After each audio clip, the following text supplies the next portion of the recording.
Hey, what's up, guys? This is Ricky V, and today's episode number 15 of the Elite Fitness Podcast. And today we have part two of the second Dylan Gemelli interview. If you'd like to listen to part one, obviously go to episode 14. That's where you'll find it. If you've already listened to episode number 14, then welcome. Episode number 15 is on the way. And without further ado,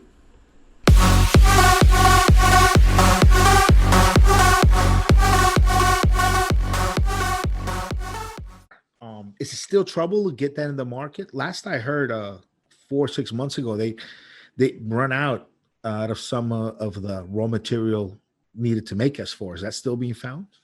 Well, there's still S4 out there. Here, I I don't have full 100% like I can paste you an article type of info on here. What I have here is information that I was able to obtain from people that I know out of the country that are involved in or know people that are involved in helping with some sort of production. And I was told that because I heard from several different people that they may not be able to get S4 anymore. Okay. And so, from what I was told, I don't know what exactly it is, and it was very vague on the details, but something when it's being produced, they are banning it because it puts some sort of, I don't know what you would call it, but something into the air that's harmful to environment or something there. One of the precursors, or Yeah, and I yep, don't yep. know. So they're still making it. I don't know where they're making it. They're very hush about it, and I don't really give a fuck. I just care about, people being able to use it because they'd be missing out. Or that's one of my favorite ones. I want to be able to use it, when if I want to, because that's always been at the top of my list on SARMs for my personal favorite. So, but that's kind of what I've heard. I've still seen people getting it, so I don't know any more than that. I don't run a store by raw, so I don't know, but I can always get the information. Yeah, I mean, I've heard it down the pipeline as well, just from different people out there that S4 is kind of done, yeah, because of the raw material shortage. So, Yeah. we were moving on. So, cutting cycle, intermediate guy, right? Yeah. So my favorite, it's not going to be a shocker to people that know me.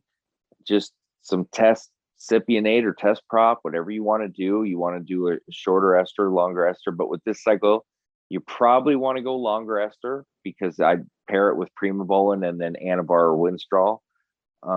That would be my three compound right there. You can certainly run test prop with it, but you're going to want to run Primobolan 12 weeks. So just if you do run test prop with it, understand you're going to be a pin cushion. And if you're okay with that, fine. I hate pinning personally, so I don't ever find that test prop is so much better than the other ones. Like, you've read plenty that, oh my gosh, it's so much better for cutting. I mean, yeah, you can make an argument it's a little better, but just control your estrogen better on a longer ester and just make sure your diet's on point and you'll be just fine, with the cutting. There's no need to run.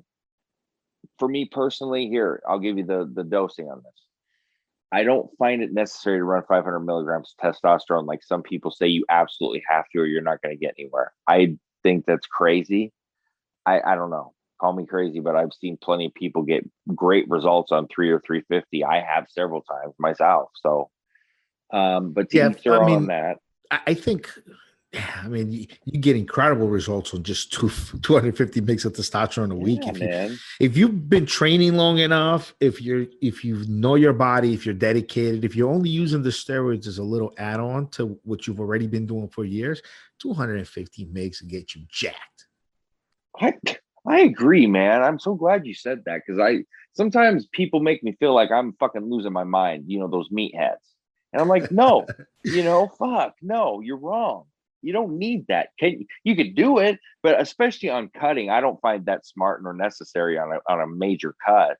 Do you? I mean, I don't at No, all. I think that because you're not gonna get just that much more results doing that much more steroids. So the guys No. that do all these big heavy cycles, I don't think they understand or they realize that they could have gotten those same results on a third of the amount of shit or quarter of the amount of stuff that they're using. I just don't. maybe they're getting way more side effects, and that makes them think something, oh, the cycle's really working. But at the end of the day, your body can only grow at a certain rate, no matter how much drugs you give it. And it just, yeah, man, I know exactly what you're talking about. I run into that a lot too. Like I'm doing a little stack right now for cutting. Man, I posted my milligrams. Some guys are like, "What? That's all you're doing?" I'm like, "Yeah, I'm only doing about 250 megs of test a week, 100 of tren, 100 of primo. Just it's all going to total about 700 megs a week, 600 megs a week, and that I think that's plenty. I'm already on a grind, so I think that's plenty. But a lot of guys, man, unless they don't feel, and I've heard this from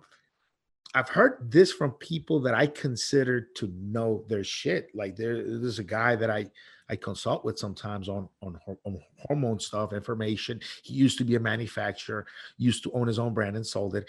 And he sit there and tells me that unless he gets nothing from steroids below 700 milligrams. He's got to go above 700 mgs, and then he starts to get some results. But anything below that, it's just a waste of time to him. I'm sitting there looking at him like, wow, is this guy fucking serious? But that's what he thinks, and he's not an idiot. So I don't know. Maybe it's people's imagination, or maybe it is genetics to a degree. But I do get this a lot. And look, I can do a little bit of juice, and I get great results. I feel like. So I don't know, man. What do you think? I I often wonder the same thing, man, because like what you're telling me, 700 million. I don't think people realize that that is a lot. I mean, it is. He's not an idiot. Like he knows his shit. I mean, he's knows a lot of stuff. He's a very smart individual. So when he says that to me, it makes me question what I think I know about these drugs to have someone like that tell me. But how the fuck do you need 700 to even get started, to even start to see anything? That's incredible. But I mean, I'm sure you've heard people say stuff like that too. Well, think about this. Why is it that if I run like 250 milligrams to test, then my estrogen's like through the roof, but some of these motherfuckers can run 800 and never need an aromatase inhibitor, right? Or some people just don't respond to equipoise or whatever, and then the next person will say it's the greatest thing in the world, and it's all same quality, same product, same this.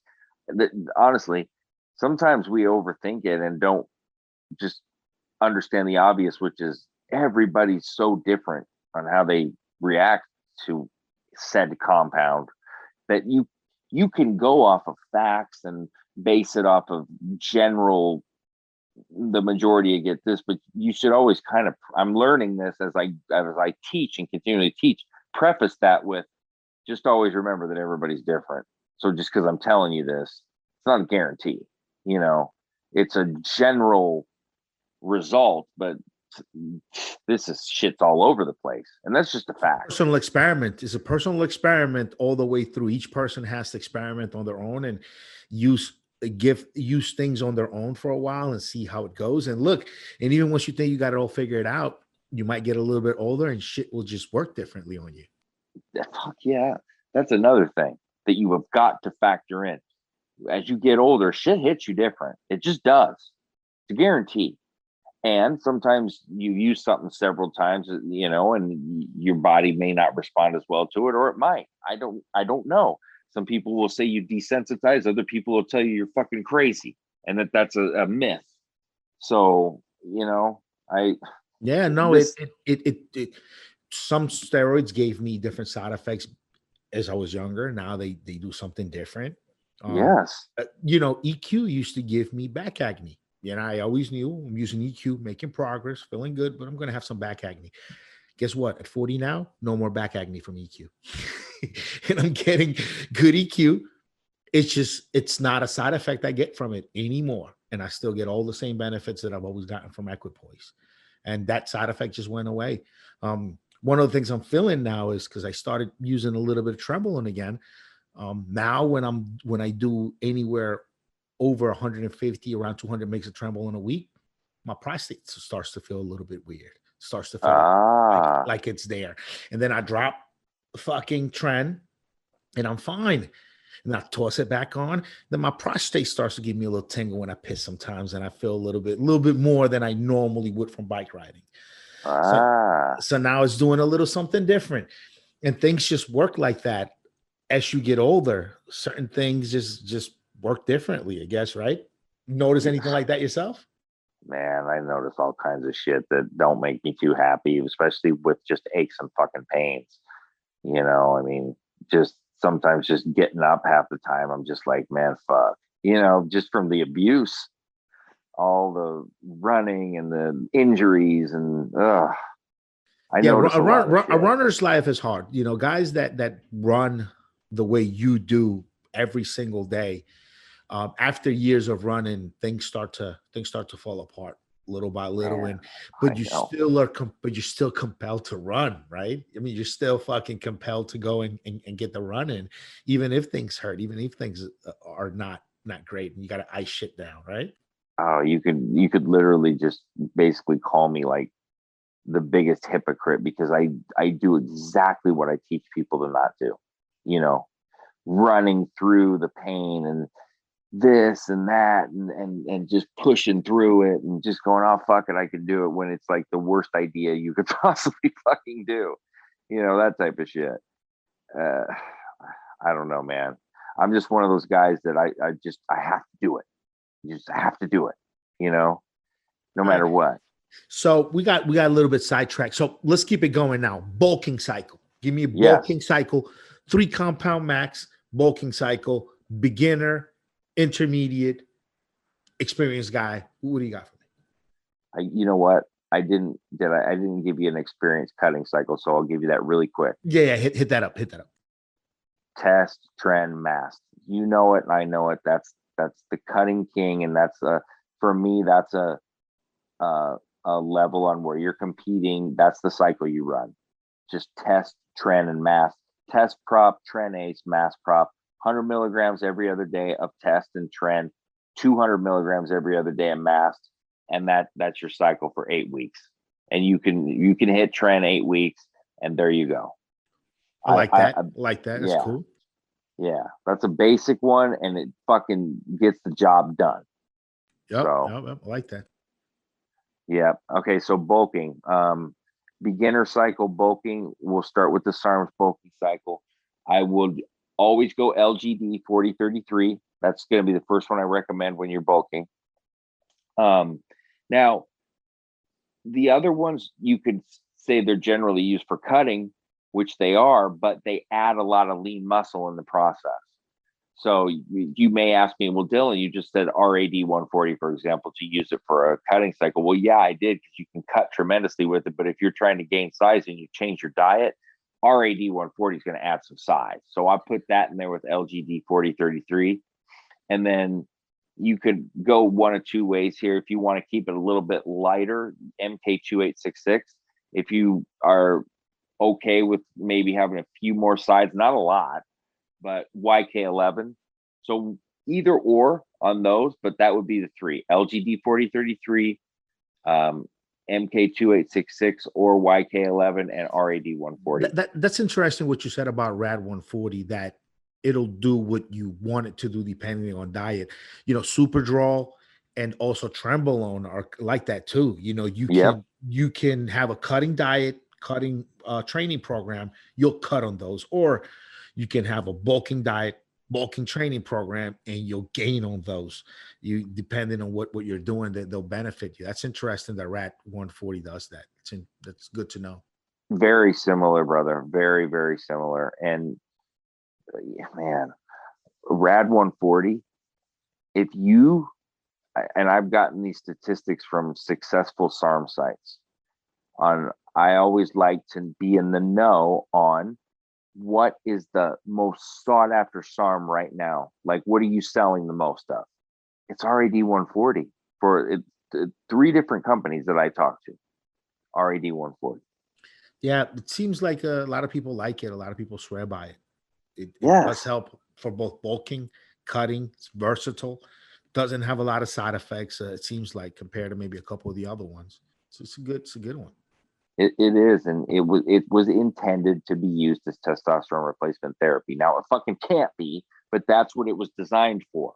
Oh, they've tried so many other different PEDs for testosterone replacement therapy, and still testosterone is king.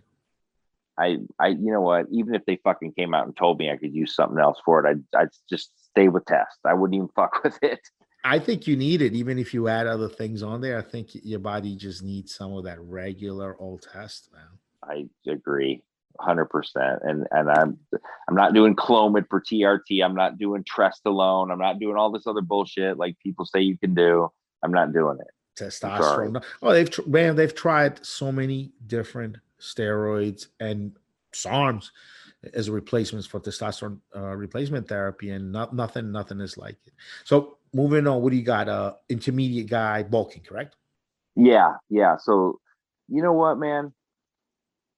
Test and D-ball is perfectly fine for an intermediate, because then I would kick up and add DECA for the full one.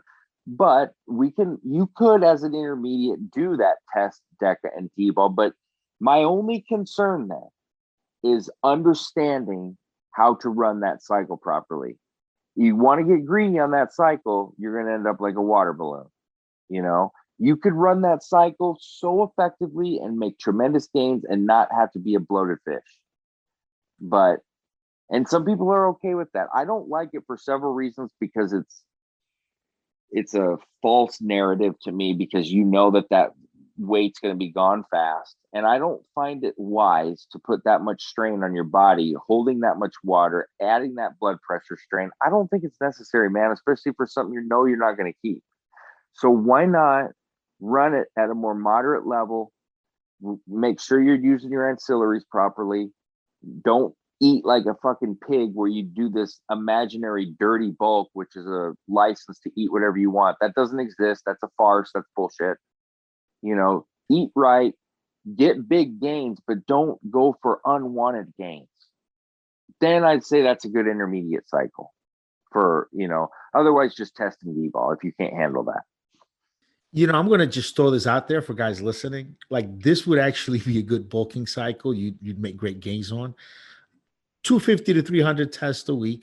Only 100 of DECA to go with that. You'd find to do that, and do about 10 milligrams of D-ball a day. No AI.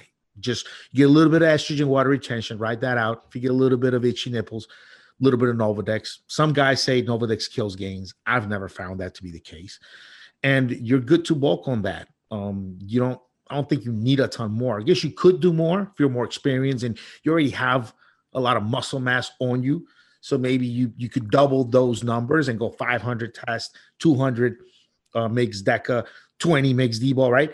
If you've already got a lot of mass on you. But man, if you're starting off, you're just starting to bulk now. Just 10 mgs of D-ball a day without an AI, believe it or not, you're going to gain some serious poundage, right? Wouldn't you agree, Dylan? Dude, 100%, man. And that's so fucking frustrating. What you're saying probably makes too much sense for a lot of people, but it resonates with me because it's something that I talk about a lot. A little bit goes a long way. And not only does a little bit go a long way, but a little bit often avoids the side effects. And I don't care what anybody says. The more side effects you have, the less you're going to retain, and the less you're going to accomplish on your cycle, because it's going to affect your training.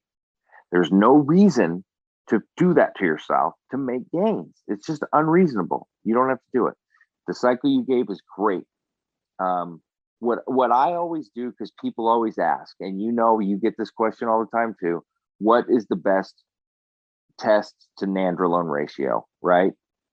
Well, the answer is there really isn't one, because the best is what's best for you. It's not what's best for Dylan or Rick. It's what's best for you. And everybody has a little bit, different. So what I always say is keep the doses equal, right? I always do 250 to 300 each of test and DECA. That's where I start from, is run it equal first. Let me ask you this real quick. Do you use Proviron along with that DECA? I run Proviron with everything personally. Yeah. So I wanted to throw in a side note, because like you said, it's very real. It's different for Dylan, different for Rick, different for everybody. Yeah, if you're running that Proviron along with Deca, I mean, a lot less to worry about than if you're Yep. running, if you're not running that Proviron. So in your case, fuck yeah, you do Deca, testosterone equal, 1-to-1 ratio, and you got that Proviron back there, you're gonna be fine. I usually use it because I worry about my dick too, man. I use it as a rule of thumb because I'm personally not big on Proviron. But I just do twice the amount of test and half the amount of deck. I'm not one of the reasons I'm not hot on Proviron is because I feel as though Proviron probably attaches to androgen receptors very effectively, and I'm afraid that it is not it's not very anabolic at all. It doesn't build muscle, so I'm afraid it might be keeping out some of the more anabolic steroids. So if I can deal with not worrying about my dick, and I can use 2 strong anabolic steroids and not worried about my dick, then I won't toss a weaker one. And it's maybe sometimes, it's just a feeling that I have on it. But that's just something important to throw in. And again, like we're talking about, guys, everybody has to run their own experiment. Everybody's got to try it their way and see what works, right? Absolutely. I mean, I can, and you can do the same thing, Rick. You can sit here and we can talk and go over facts and give everybody any fact they've ever wanted. There's a lot of guys that can do that. But anybody that's being honest, that's a good teacher, is going to tell you that most of this shit is trial and fucking error. That's it. Absolutely. Now, the educated ones will go about it in a much more safer manner and probably do a hell of a lot better with their trials that they're doing. But I don't give a fuck how much you know. It's all a trial and error show, and then you determine from there. Yep, for sure. So did we do now we're up for recomp cycles, right? We finished up with bulking? Yep. Okay. Yep. So recomposition cycle. Recomposition is one of the hardest things you can do with your physique because you're trying to lose body fat and gain muscle mass at the same time. Now, you're not going to gain as much muscle as on a bulking cycle, pure bulking. You're not going to lose as much body fat as on a pure cutting cycle, but you'll do both at once. And your training, your diet has to be on point. And obviously, picking the right drugs to go along with that cycle is important. So, Dylan, beginner, intermediate, advanced, recomp cycle. What do you got? All right, so we'll do a beginner SARMs recomp. I will always have these 2 included in my recomps, and that is LGD 4033 and S4. These 2 are like the peanut butter and jelly of SARMs, kind of like I do with GW and S4. Because let's take halotestin, for example. Halotestin is and I'm using halotestin because of the strength. Halo will give you more strength than probably any other steroid. You could argue it's definitely top 3, right? But you're not going to gain any size on Halo at all. You're not. So people always ask me what SARM gets you the strongest, and I, without hesitation, always say S4. And some people are taken aback by that because S4 is not a big bulker. It can add a good 3 to 5 pounds of just lean recovery. S4, that recovery on its stamina. Yes. Yes. And the strength that you get on S4 is serious, man. It is. And so people get taken aback when I say that, but think of halotestin in the steroid world where you not every steroid that makes you strong has to make you gain 1 million pounds, right? So I just want people to understand that when I say that. So those 2 together, because LGD for the bulking and the strength, well, S4 also gives you that strength, but it's got the nice cutting and muscle hardening to it. And then GW 501, 516, you put that in there always for the performance enhancement alone. That I literally don't ever run anything without that.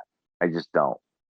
Now, granted, I'm an endurance guy and an endurance athlete, so of course I love that. But no, that's always does improve your day-to-day quite a bit. I've noticed it does, man. GW it improves your day-to-day quite a bit, man. GW is like that what you would call like nectar of the gods type of shit, Because man. that Like, endurance translates to other things, not just oh gym grind. man, I mean, it translates to you just taking on your whole day. It's pretty incredible shit. it does. And when it's helping blood pressure, cholesterol, and it's helping your um metabolism, it's just, dude, it's like I said, that's one of those things where I just put it in with everything. So You that know, would be my three. I've said it on the podcast many times. These arms are new. We don't quite know what could or will happen with them really in the long term, but the the health benefits of them now in the short term are so good. I'm using them. I'm using them in my program here and there. I'm working with people that use them because they do have additional health benefits and additional improvements to your lifestyle that steroids just can't bring. I mean, steroids, all of them kind of sort of do the same thing within the same boundaries. Where you talk about SARMs, man, there's so many different things they can do. You I know, you know. yeah, I mean, some will improve your cardio, really improve your cardio. Some will improve the way your joints feel, like really improve the way your joints feel, right? Like really, really. Yes. When you talk about steroids, it's like, oh yeah, cardio, EQ, oh yeah, your joints, oh yeah, DECA. But look, at the end of the day, EQ and DECA pretty fucking comparable. Now, when you talk about SARMs, you're like, oh yeah, endurance, Cardarine. Oh yeah, you want your joints to feel better, Ostarine. Now, let me tell you something. That Cardarine and the Ostarine work like two completely different drugs, behave completely different, and will give you different effects. And even though, and I've said this many a times, I'm sure you have too, my friend, even though, they're very new, we don't really know what's going to happen with them. Because look, all the steroids we use, they've been around since the 60s, 70s. Well, yeah. Got a pretty good idea what the fuck they do, what's going to happen long term. SARMs, we don't quite know. But you know what, guys? I'm the experiment right in with you because I'm using these things. I mean, they really do improve your lifestyle to a degree that no steroid ever could or has. Well, and you know what? They're not long term like steroids. I mean, shit. I can take you back to the late 90s on some of the best MK677 and 2866 studies. And yes, some of these newer ones don't have nearly as much. And I've always been kind of hesitant with certain ones where I've gotten more comfortable now over time.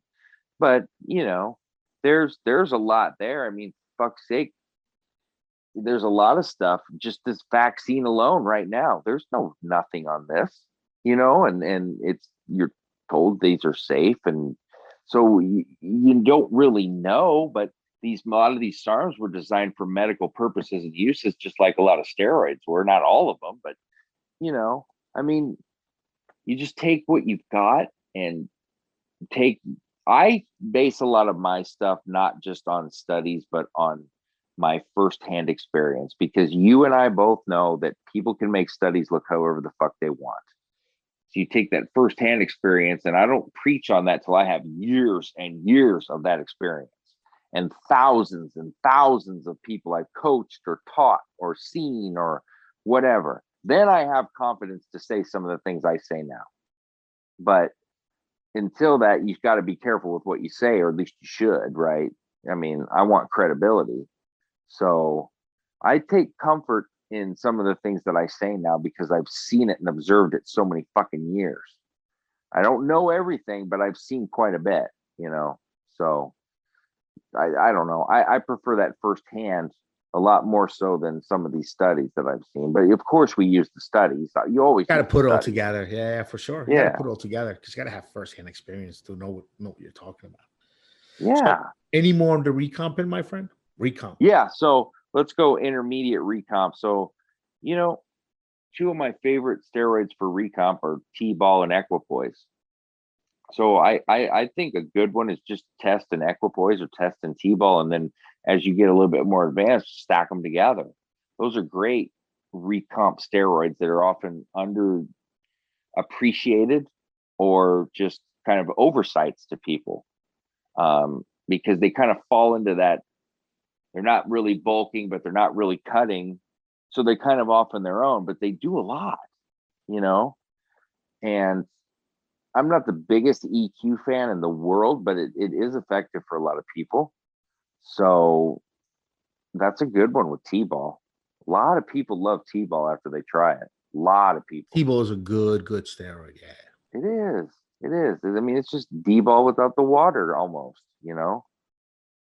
Yeah, So Turinabol is good. Turinabol is good steroid. those are For like performance. always. And you know what else? NPP is a good recomp steroid. And DECA really can be too if you know what you're doing, if you use it properly. So those are also good options that I like. But I always think that T-ball and equipoise are two of the best recomposition steroids, personally. So that's kind of where I would go with those.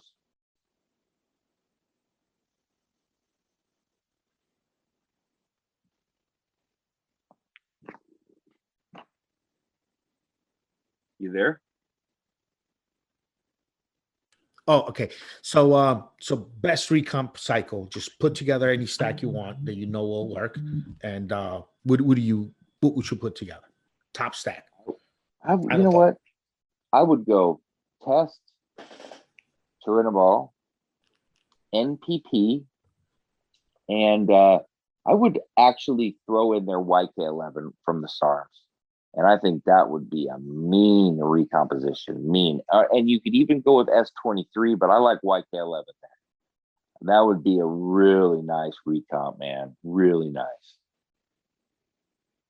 Sounds good to me, man. That sounds good. So the YK11, you think it's will work in there with those steroids, huh? I do, man. I like YK11 a lot. And I was sour on it for many years, and people know that because I don't think the greatest YK11 was being sent over here, and there just wasn't a lot of user experience or, you know, just a lot of questionable things for me. Whereas now, after and having good quality and knowing for sure, and using it myself, it's the shit, man. It is. It really is.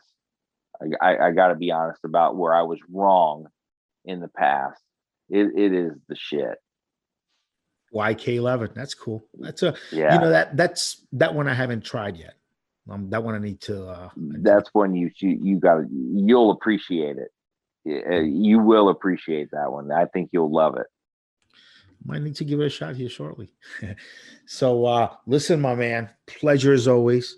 We had a good show. Went into a lot of different things. We didn't just do stereotypics. Topics. We actually talked a lot about the business and the lifestyle, which I think is also good. It's a good other side for people to see. You already have a lot of videos and a lot of information that you're publishing all the time about steroids. So it was good to hear you talk about your gym and your relationship, man. That's pretty cool.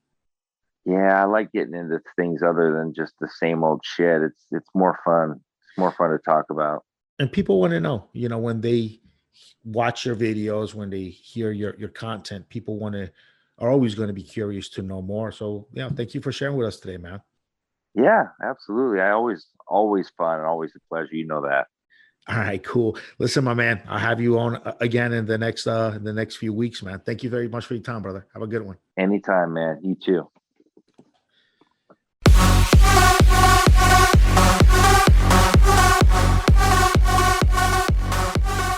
All right, and that was part 2 of the Dylan Gemelli interview. He's always a great guest. Join us next week for episode number 16 of the Elite Fitness Podcast, where we'll have a special guest, someone you guys are going to really enjoy listening to. See you next week.